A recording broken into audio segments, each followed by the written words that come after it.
Sinet ko nga yung cellphone ng alas 4 mga partner para maaga ako magising. Kailangan ko kasi mag-alarm mga partner kasi ayoko malate sa aming pupuntahan. Much later. Yun na nga mga partner, nagising tayo ng alas 4 pero hindi agad tayo bumangon. Bumangon tayo ng 4:05. Ngayon kasi gaganapin mga partner ang meet and greet kasama yung Takbong Marikit Vlog at ang Takbong Marikit Riders Club.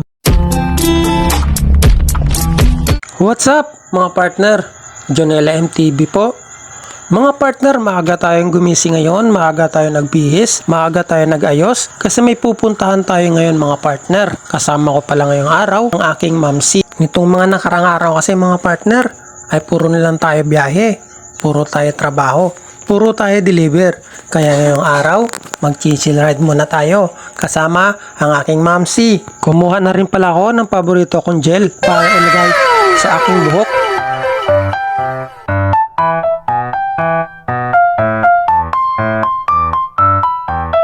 Pagkatapos ng mga partner, isinot ko na yung aking medyas at isinama ko na rin sa bayang sapatos. Pagkatapos ng mga partner, tinali ko na at kinontercheck ko kung tama ba lahat ang aking ginawa. Magchi-chill ride kami papunta sa Antipolo mga partner. Ngayong araw nga pala mga partner, ang gamit natin ay Mortal Bag. Ang bag na ito mga partner ay sponsor pala ito nung pumunta kami at nag-ride kami into La Union. Nang matapos na ako mga partner ay lumabas na ako ng bahay.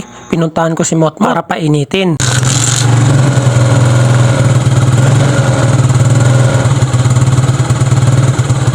Nang sa tingin ko mga partner ay maayos ng pakiramdam ni Motmot ay umalis na kami. Alas 5 pa lang ay umalis na kami mga partner kasi malayo din yung tatakbuhin natin. Manggagaling po kami ng Naik. Doon kami magmi-meet up sa Shell Boso-Boso sa Antipolo. Bago pala umalis mga partner ay sinearch ko siya sa cellphone sa maps natin mga partner at tinype ko Shell Boso-Boso.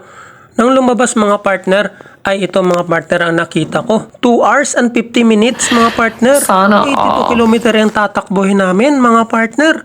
Umalis kami ng alas 5. Head southwest, then Alas turn 7 left. ang meet up mga partner. Malamang late kami nito. Nang makalabas kami ng main road mga partner ay madilim pa rin yung kalsada kaya nagdaan-daan na lang ako.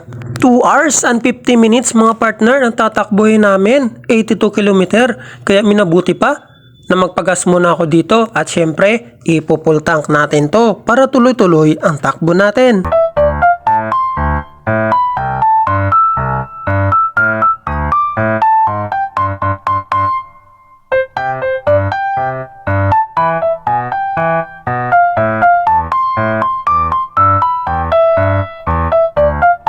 Okay na ang lahat mga partner at nakabayad na ako ay sinabihan ko si Ma'am Say na tama na yung pagbibidyo kasi alis na kami. Dito pala ako nagpapagas mga partner kasi mura lang dito yung gas at malayang-malayang presyo sa Maynila. Alas 6 na mga partner na makarating kami ng Bacoor.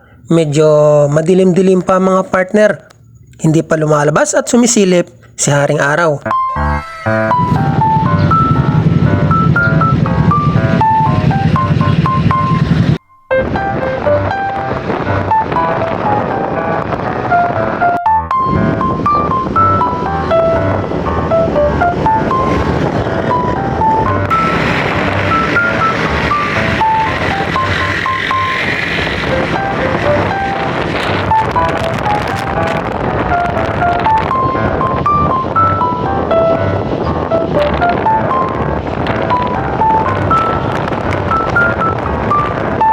A few moments later. Di nga naglaon mga partner at narating namin yung Shell Boso-Boso sa Antipolo. Syempre mga partner, paparating pa lang kami ay inikot ko na yung aking paningin.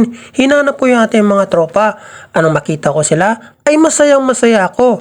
Kasi yung sa isip ko, hindi kami na late. Yehey! Pagkarating nga namin mga partner ay nandun na yung Takbong Marikit Riders Club mga partner. At syempre, ang team BM.